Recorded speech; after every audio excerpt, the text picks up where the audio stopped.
কোরআনের সাথে রাজনীতির কোনো সম্পর্ক নাই। আমার ভাইয়ের, আমার মুরব্বীরা, আমি স্পষ্ট ভাষায় বলতে চাই, এই ধরনের কথা যারা বলে, এই ধরনের আকীদা যারা পোষণ করে, এই ধরনের ব্যক্তিদেরকে যারা অনুসরণ করে, এই ধরনের ব্যক্তিদেরকে যারা সমর্থন করে, তাদের ভিতরে ঈমান থাকবে বলে আমার বিশ্বাস হয় না, আমার বিশ্বাস হয় না, আমার বিশ্বাস হয় না। আল্লাহ নবী হযরতে আদম আলাইহিস সালাতু ওয়াস সালাম ধর্ম নিরপেক্ষ ছিলেন না, হযরতে নূহ আলাইহিস সালাতু ওয়াস সালাম ধর্ম নিরপেক্ষ ছিলেন না, হযরতে ইব্রাহিম আলাইহিস সালাতু ওয়াস সালাম ধর্ম নিরপেক্ষ ছিলেন না, আল্লাহ নবী মুহাম্মদ আরবি সাল্লাল্লাহু আলাইহি সাল্লাম ধর্ম নিরপেক্ষ ছিলেন না। বরং আধুনিক পৃথিবীতে এসে দুনিয়ার ইহুদি খ্রিস্টান সহ অমুসলিমরা মুসলমানদের ঈমানকে নষ্ট করার জন্য, ইসলামকে ধ্বংস করার জন্য এই মতবাদের আবিষ্কার করেছে, আবিষ্কার করেছে, প্রচার করেছে, প্রচার করেছে। আল্লাহ নবী হযরত মুসা আলাইহিস সালাতু ওয়াস সালামের জামানার একটি ঘটনা। আল্লাহ নবী হযরত মুসা আলাইহিস সালাতু ওয়াস সালামের জামানায় একবার দুর্ভিক্ষ দেখা গেল। কি দেখা গেল? দুর্ভিক্ষ। কোনো বৃষ্টি হচ্ছে না। বৃষ্টি না হওয়ার কারণে একেবারে পুরা দেশের ভিতরে দুর্ভিক্ষ শুরু হয়ে গেছে। গাছপালাগুলো শুকিয়ে গিয়েছে, খাবার দাবার নাই, মায়েদের স্তনে দুধ শুকিয়ে গিয়েছে। এরকমভাবে বাচ্চাগুলো চিৎকার শুরু করে দিয়েছে, পশু পাখিগুলো চেঁচামেচি শুরু করে দিয়েছে। কঠিন এক করুণ অবস্থা হয়ে গেছে। তখন সকলে মিলে আল্লাহ নবী মুসা আলাইহিস সালাতু ওয়াস সালামের কাছে গেল। যাওয়ার পরে বলতেছে, আপনি তো সরাসরি আল্লাহর সাথে কথা বলতে পারেন, এই জন্য আল্লাহকে একটু বলুন যে আল্লাহ তাআলা আমাদেরকে বৃষ্টি দিবেন কবে। আমার ভাইরা, এরপরে আল্লাহ নবী হযরত মুসা আলাইহিস সালাতু ওয়াস সালাম সকলকে নিয়ে একটা বিরাট মাঠের ভিতরে গিয়ে ইস্তেসকার নামাজ পড়লেন। ইস্তেসকার নামাজ হচ্ছে বৃষ্টি প্রার্থনার নামাজ। আরবিতে বলা হয় ইস্তেসকার নামাজ, বৃষ্টি প্রার্থনা করার নামাজ। যেই নামাজের পরে দোয়া করতে হয়। দোয়া করলে আল্লাহ রাব্বুল আলামিন ওই নামাজের উসিলায়, দোয়ার উসিলায় ওই এলাকার ভিতরে বৃষ্টি দান করেন। আমার ভাইয়েরা, আমার মুরব্বীরা, আল্লাহ নবী হযরত মুসা আলাইহিস সালাতু ওয়াস সালাম ইস্তেসকার নামাজ পড়ার পরে দোয়া করলেন। আল্লাহ রাব্বুল আলামিনকে লক্ষ্য করে বললেন, রব্বুল আলামিন, আপনি আমার এলাকার দিকে একটু তাকিয়ে দেখেন কিভাবে শিশু বাচ্চাগুলো কান্না শুরু করে দিয়েছে। অনেক দিন যাবৎ বৃষ্টি না হওয়ার কারণে আমার এলাকার গাছপালাগুলো শুকিয়ে গিয়েছে। অনেক দিন যাবৎ বৃষ্টি না হওয়ার কারণে আমার এলাকার পশু পাখিগুলো খাবার দাবার পাচ্ছে না, যার কারণে অত্যন্ত কঠিন এক মুহূর্তের ভিতরে আমরা পড়ে গেছি। রব্বুল আলামিন, দয়া করে আপনি আমার এলাকার ভিতরে বৃষ্টি দান করেন। আমার ভাইয়েরা, আমার বন্ধুরা, আল্লাহ নবী হযরত মুসা আলাইহিস সালাতু ওয়াস সালাম এভাবে অনেকক্ষণ দোয়া করলেন, কিন্তু আল্লাহ রাব্বুল আলামিন বৃষ্টি দান করলেন না। অনেকক্ষণ এরকমভাবে বৃষ্টির জন্য প্রার্থনা করলেন, দোয়া করলেন, কিন্তু কোনোভাবেই আল্লাহ তাআলা বৃষ্টি দিচ্ছেন না। মুসা আলাইহিস সালাতু ওয়াস সালাম পরে আল্লাহ রাব্বুল আলামিনকে বললেন, রব্বুল আলামিন, কোন অপরাধের কারণে এবং কার কারণে আপনি আমার এলাকার ভিতরে বৃষ্টি দিচ্ছেন না, একটু বলুন।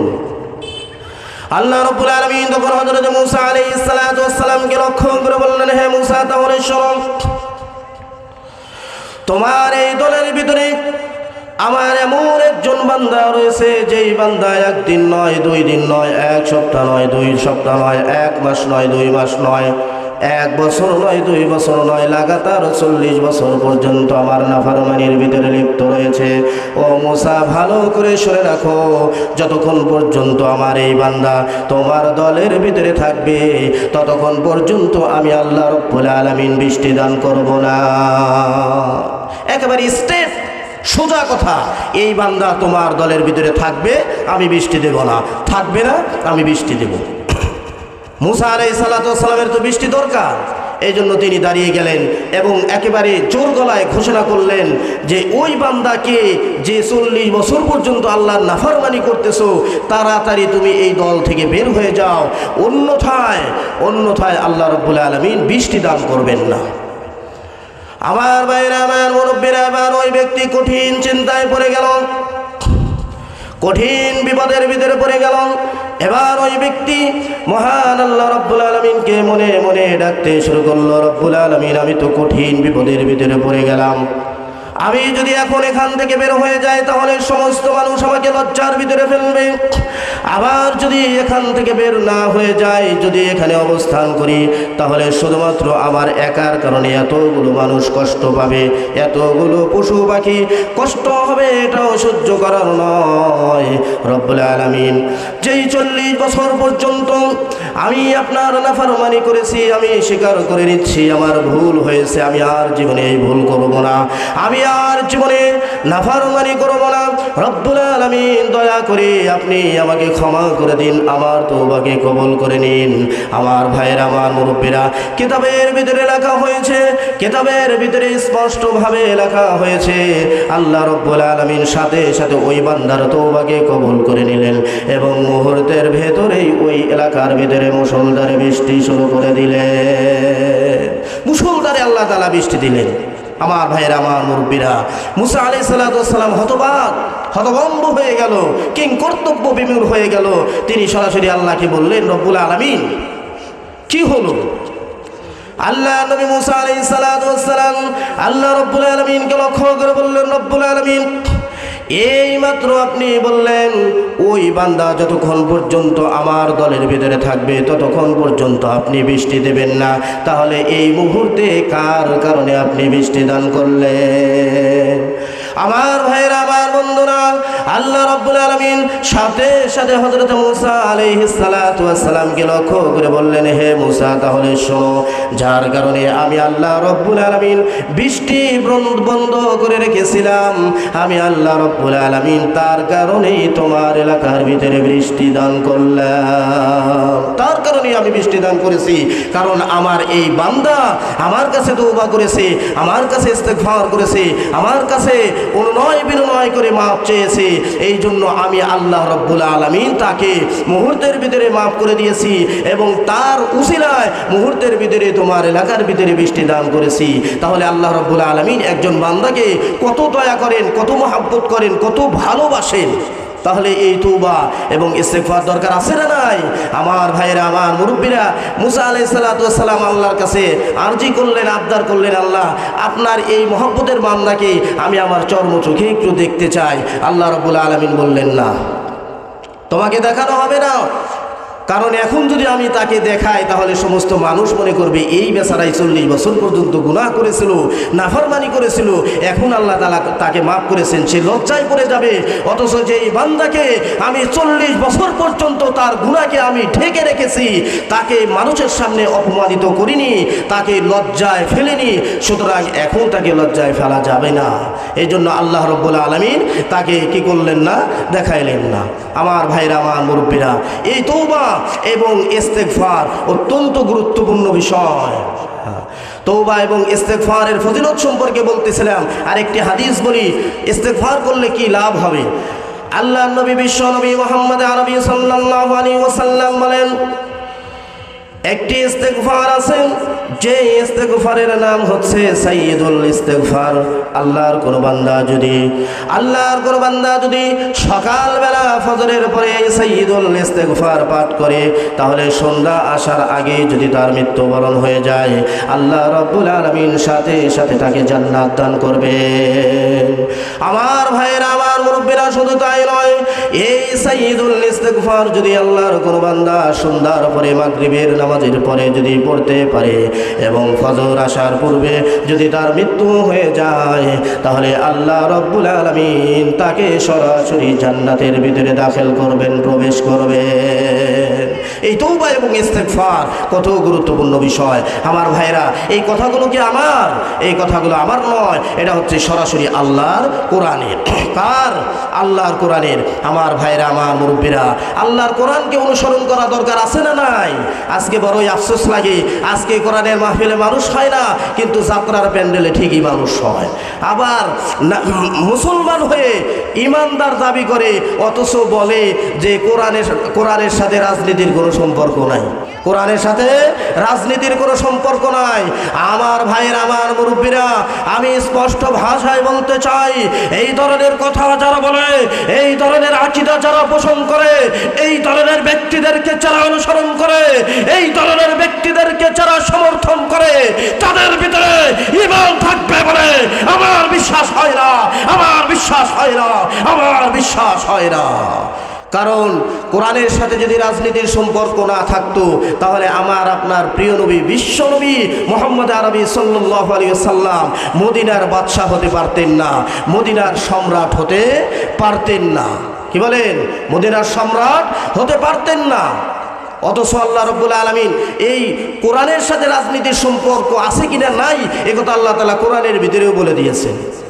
আল্লাহ রাব্বুল আলামিন বলেন, الذين إن مكناهم في الأرض أقاموا الصلاة وآتوا الزكاة وأمروا بالمعروف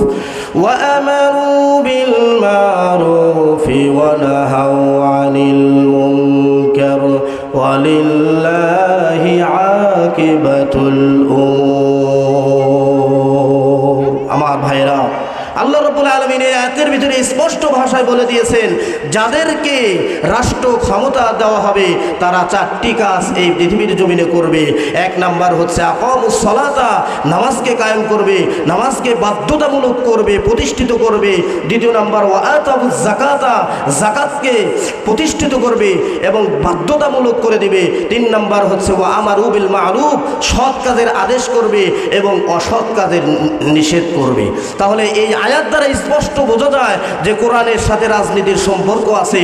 সুতরাং যারা বলে কোরআনের সাথে রাজনীতির সম্পর্ক নাই, আমি স্পষ্ট ভাষায় বলতে চাই, ঈমানের সাথে তাদের কোনো সম্পর্ক নাই, কোরআনের সাথে তাদের কোনো সম্পর্ক নাই, মুসলমানদের সাথে তাদের কোনো সম্পর্ক নাই, ইসলামের সাথে তাদের কোনো সম্পর্ক নাই।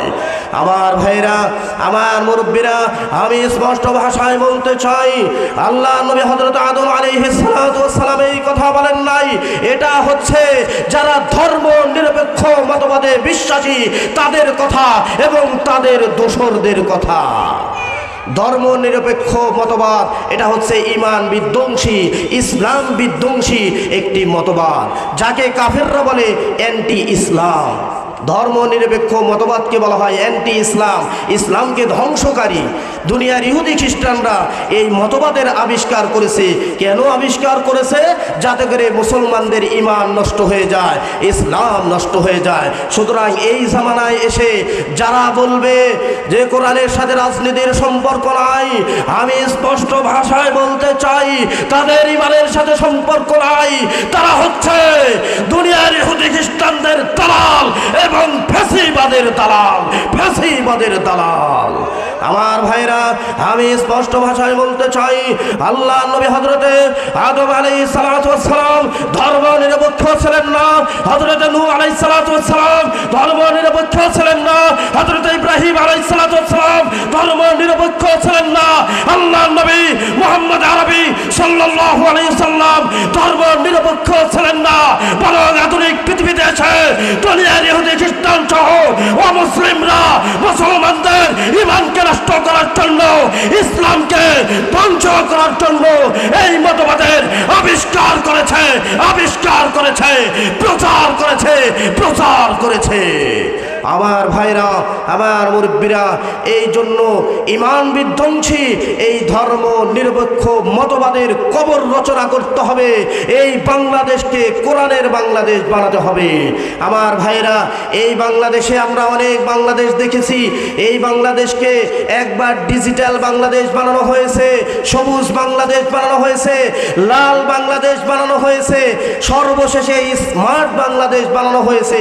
কোনো বাংলাদেশের ভিতরে আমরা শান্তি পাই নাই। শুধুমাত্র আমরা একটা কথাই বলতে চাই, এই বাংলার জমিনকে একবার কোরআনের, আল্লাহর কোরআন, রাসূল করিম সাল্লাল্লাহু আলাইহি ওয়াসাল্লামের সুন্নতের বাংলাদেশ বানান। বাংলাদেশ চমকে যাবে, বাংলাদেশের ভিতরে শান্তি প্রতিষ্ঠিত হবে, প্রতিষ্ঠিত হবে ইনশাআল্লাহ। আল্লাহ রাব্বুল আলামিন আমাদের সকলকেই সেই তৌফিক দান করুন। ওয়া আখিরু দাওয়ানা আনিল হামদুলিল্লাহি রাব্বিল আলামিন। আসসালামু আলাইকুম ওয়া রাহমাতুল্লাহি ওয়া বারাকাতুহু।